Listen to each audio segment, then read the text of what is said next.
The Royal Navy of England has ever been its greatest defense and ornament. It is its ancient and natural strength, the floating bulwark of the island. Sir William Blackstone. Forever throughout history, civilizations have hinged on their maritime prowess. It can lead to their downfall or to their success. The establishment of a functional navy was a necessity for any civilization wishing to brave the tides of change, vital to its development and security. In the Roman Republic, the Korean Empire, and the Norse tribes, it was their navies that ensured not only their survival, but their continued prosperity.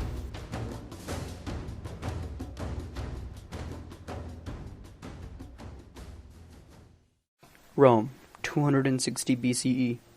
The Carthaginians were winning the Punic War. Their massive fleets dwarfed those of Rome, and their sailors had years of experience over the hastily trained Roman rowers. They have ruled the Mediterranean for years, while Rome is still a newcomer to the scene. However, in the span of a few short decades, Rome became the center of power in the Mediterranean, subduing the Carthaginians and becoming the rulers of the known world. How? From its conception on the seven hills of Rome, the Roman Republic has always been a land-based society. Every part about it, from its massive road network to its professional armies, lent itself to being the best on land. Rome had such a distaste for the water that seafarers were considered second-class citizens, and their sea gods were treated with disdain. Their dislike for ships in the sea had become so prevalent in the century before the necessity of a navy had imposed itself upon Rome. Even when the navy was built, it was still considered just an addition to the army, and its members, like those of the auxiliary, were not accorded the same respect as full legionnaires. The inception of the Roman navy came with war with their biggest rival, Carthage. For years and years the Carthaginians dominated the western Mediterranean, with immense fleets of triremes and quadriremes full of experienced rowers and skippers who would outmaneuver and ram into any ship that they encountered. So when the Romans went to war, they needed to find a way to have an effective navy to combat and counteract the Carthaginians, or they would pay the price in blood. What they came up with showcased Roman expertise at the height of their republic civilization. First, the Romans needed ships. Like they did with so many other aspects of their culture, they adapted theirs from other civilizations. This was an important value that the Romans lived by. Take what other people know and adapt it to suit their own purposes. They used a beach Phoenician trireme as a template for their entire navy, but they soon improved its design by increasing its size and finding ways to having more and more rowers. They also improved upon Carthaginian tactics through the invention of the corvus, a spiked bridge that they would deploy on the prows of their ships. Instead of naval battles being ramming competitions, the Romans would drop the weapon on enemy ships, trapping, boarding, and capturing them. This way they used their superior melee troops from their armies to their advantage. They further adapted the knowledge and values of other civilizations to their own benefit. Using their superior technological prowess with siege engines, they were able to equip their ships with weapons such as ballistae, scorpions, and onagers. They even manufactured mobile and collapsible towers to give their troops advantage over the enemies. They transformed and improved upon centuries of research by their neighbors, adapting and improving whatever they came across. This drive, this fanatical ideology to constantly improve not only your own but all technology, to conform to your own ideals, was uniquely Roman.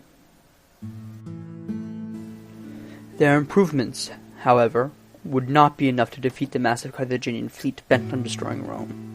Even with large ships full to the brim with fighting men, hurling projectiles at the enemy, the Carthaginians could still row circles around the Romans, and their rams could still plow through the weak floors of their ships. So, Rome went to even further lengths to demonstrate their resolve to obliterate this threat from the face of the earth. First, the Romans needed more ships.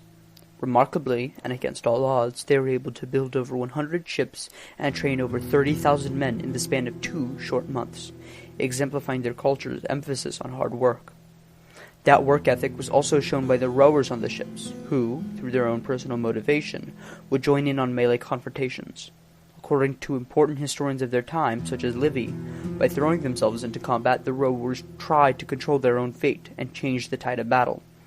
That is a perfect illustration of how the Romans did not want to be whisked away on the tides of fate, but would rather be the masters of their own.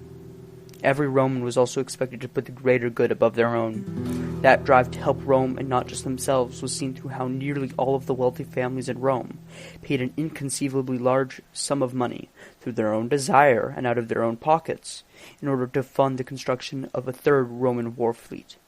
By giving up their own wealth to help Rome in an act of pure selflessness, they became a perfect example of a Roman citizen, putting Rome's needs above his or her own.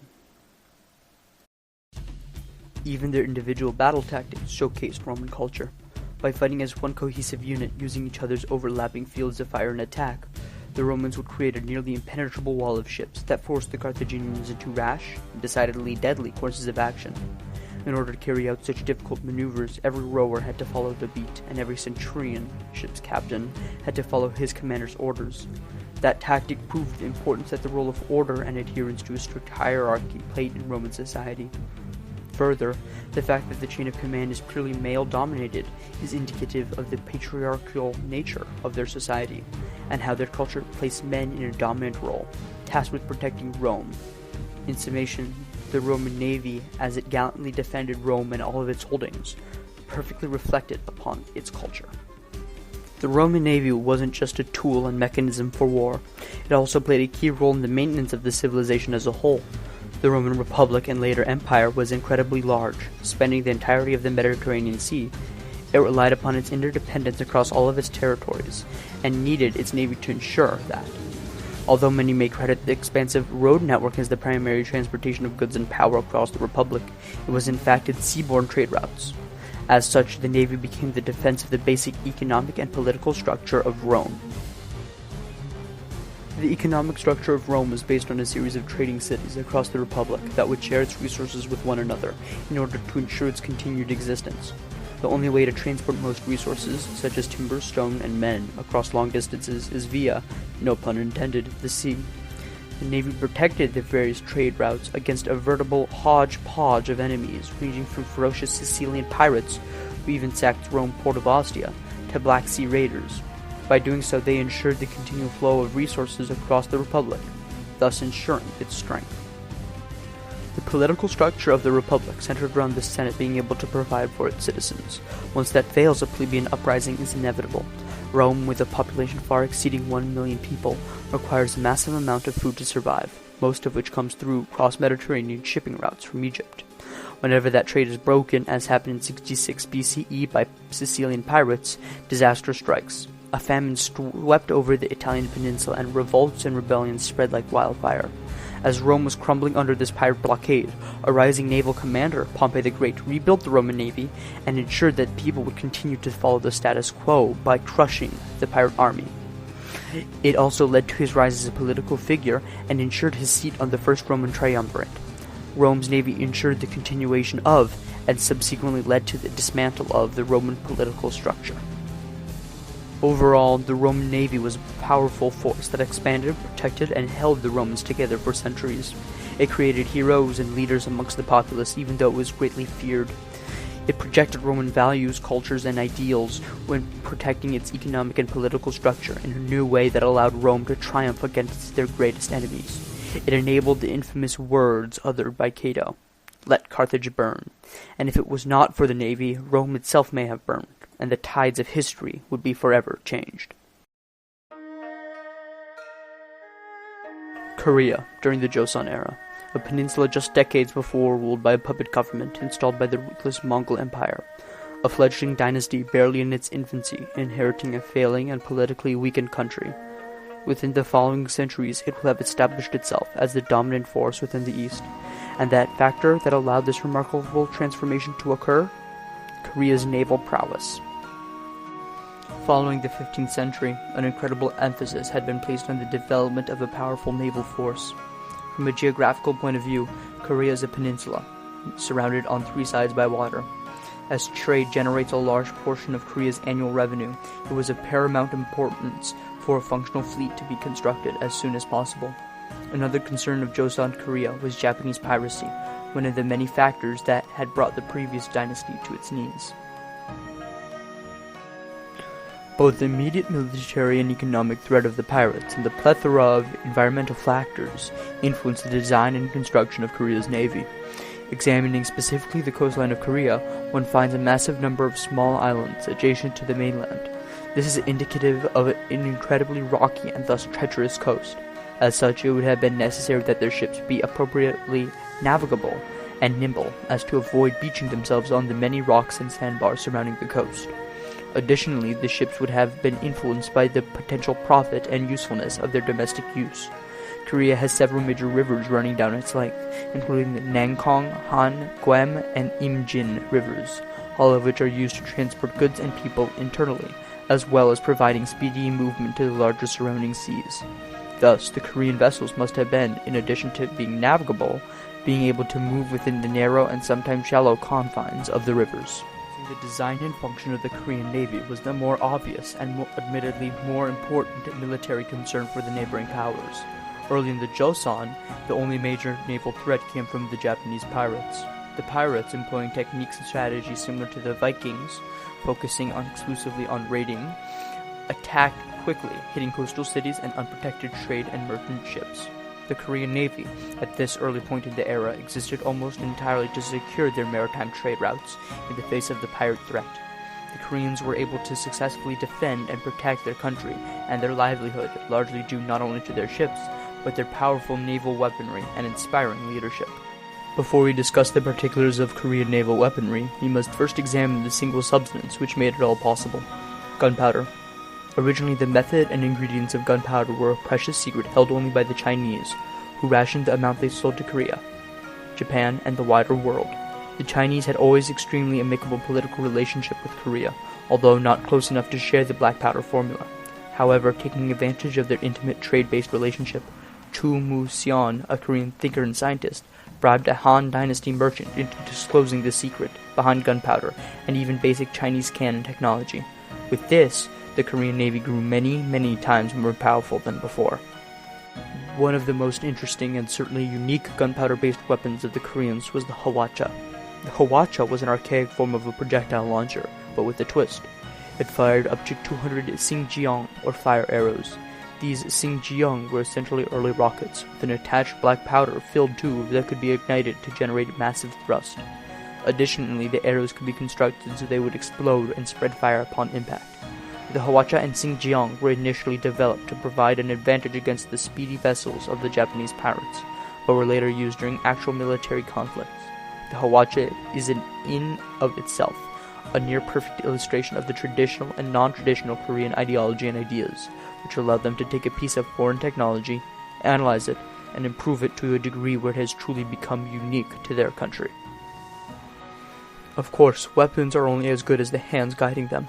With this said, the soldiers in the Korean Navy were incredibly disciplined, but equally important, they were unbelievably loyal. The most prominent aspect of ideology present in the Korean maritime forces is the Navy's fervent devotion and patriotism. The epitome of this unconditional loyalty was, of course, Admiral Yi Sun-shin, the most famous military commander in Korean history. More than once he was sent by his government to battle fleets of Japanese ships, often many times the size of his own forces. Despite this, not only did Yi Sun-shin, but all the members under his command remained and fought to the death. Desertion under Admiral Yi was likely unheard of. It is said that Yi inspired all of his troops to an incredible degree, as he was known to fight alongside them, guide them successfully, and even fulfill final requests personally. Admiral Yi had enormous devotion to the Korean government, instilled through many years of military service, and so, in turn, his troops who admired him followed his lead and placed their loyalty in the emperor. Truly, without Admiral Yi Sun-shin and the devotion he inspired, the Korean peninsula would have been long since fallen to the ruthless Japanese military. In the end, the Korean Navy was essential to the very survival of the country itself, protecting the citizens, and equally important, the trade from invading Japanese pirates and marauding armies. This defense would have been impossible without the close political and economic relationship with China that allowed Koreans to uncover the secrets of gunpowder, as well as their unique ideology that generated unconditional loyalty under Admiral Yi Sun-shin and enabled the Korean Navy to implement and develop foreign technology to an incredible innovations that they could truly call their own. The Vikings during the Dark Ages invaded and raided many so-called feudal European towns and cities, a profitable venture known to be the lifeblood of the infamous warriors. This usually unstable revenue source on which the entire civilization was structured upon was only sustainable due to the incredible and world-renowned Viking navy.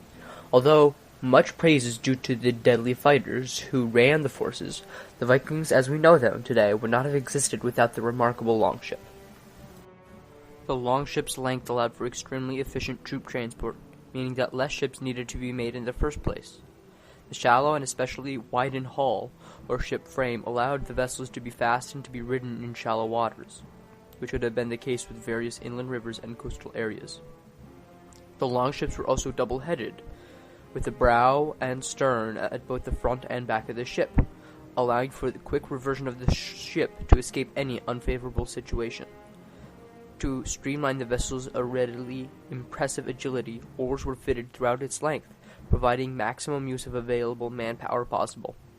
Ultimately, the longships were constructed almost entirely to serve as an effective transportation to and from an extensive plethora of raiding campaigns. The Vikings' need to resort to piracy ended in the late Middle Ages when the European center of trade shifted into the Baltic Sea region, just east of Scandinavia, due to the formation of the Hanseatic League. The League consisted of around 200 coastal towns and cities that boosted the exchange of raw materials, food, and minerals from the east with the rich commodities and industrial produce in the west.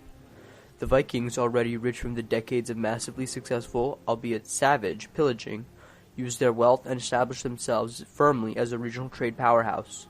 Many other parties sought to do business with these northerners, attempting to gain a measure of their profits for themselves. Once again, the longships proved their worth, acting as modified storage vessels used to move valuable goods from one place to another. Of course, none of the economic success would have occurred if the Vikings' navy had not been as powerful as it was. The navy, in addition to having an irreplaceable effect on the Scandinavian economy, is in and of itself a great illustration of Viking political organization.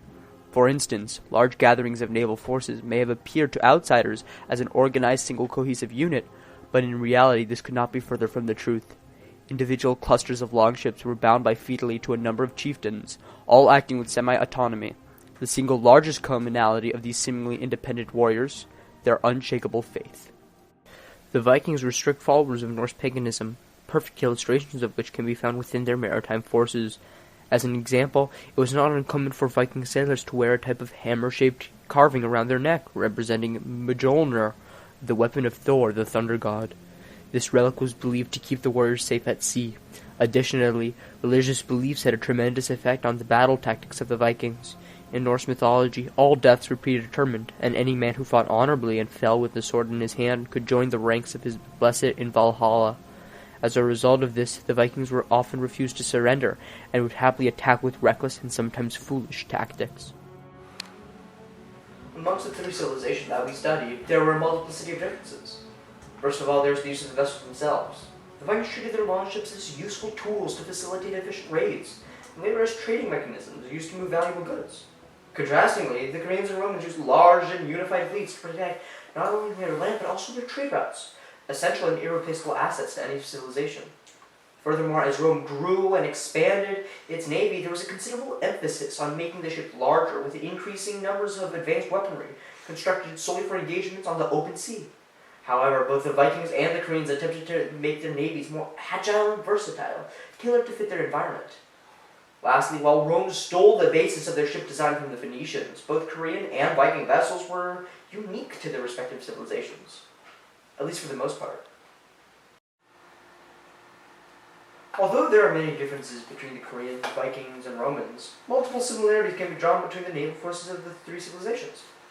First, both the Korean and Roman maritime forces were extremely structured, unified entities, both of which were controlled by a single ultimate power to whom they held unconditional loyalty, like an emperor. Additionally, an important similarity can be drawn due to the importance of judging these civilizations relative to their respective neighbors within their time periods. With the massive Roman military power and an increasing number of unique innovations, the Romans were massively ahead in terms of naval and military power for their time. In the same fashion, Korea possessed by far the most advanced navy in the region for their time period. In fact, the turtle ship is long regarded as the earliest armored ship in existence, Finally, the Vikings, Romans, and Koreans all had a navy which emphasized hand-to-hand combat. The Romans had an obligation to defend their ship in the event of a boarding, and the Vikings just about did everything in close-range physical combat.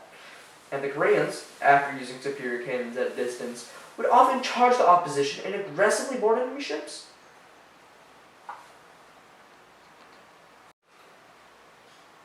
The Navy has consistently proven itself to be a key player in the continual protection and survival of many civilizations. It provided key illustrations of the politics, religion, environment, ideals, and overall culture of their society. It changed the course of history. As the infamous lawyer James Wiles puts it, the Navy is the most important defense of the country, in which every subject has an interest of the deepest character.